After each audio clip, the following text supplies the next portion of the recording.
Suske en Wiske en het rijmende paard. Suske en Wiske willen gaan paardrijden op de Gramzoutse Heide omdat daar een spookpaard gesignaleerd is. Op de hei vindt Wiske een spoor van hoefbladen en als ze het volgen zien de kinderen een geheimzinnig wit paard. Het paard, bij elke stap dat het paard zet, komt er een bloem uit de grond en het spreekt de kinderen toe in rijm. Lambiek gaat met de kinderen mee als ze willen gaan paardrijden en de vrienden zien dan hoe het spookpaard wordt neergeschoten vanuit de helikopter.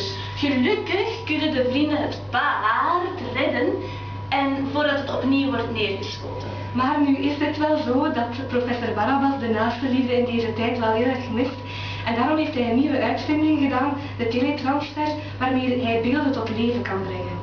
En de professor wilde eigenlijk Sint Maarten van een schilderij halen, omdat Sint Maarten wel echt een voorstander is van de naaste liefde, maar per ongeluk haalde hij het paard van Sint Maarten van het schilderij.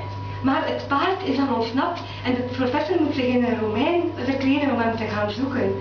Uiteindelijk, op het einde slaagt de professor er wel in om het paard te vinden en het terug op het schilderij te plaatsen. Maar dan blijkt plots dat Sint Maarten van het doek verdwenen is en hij vertelt dat hij de mensheid niet kan helpen.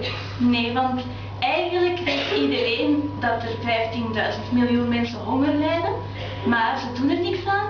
En dat wil zeggen dat ze niks aan willen doen en dat ze hun welvaart niet waardig zijn.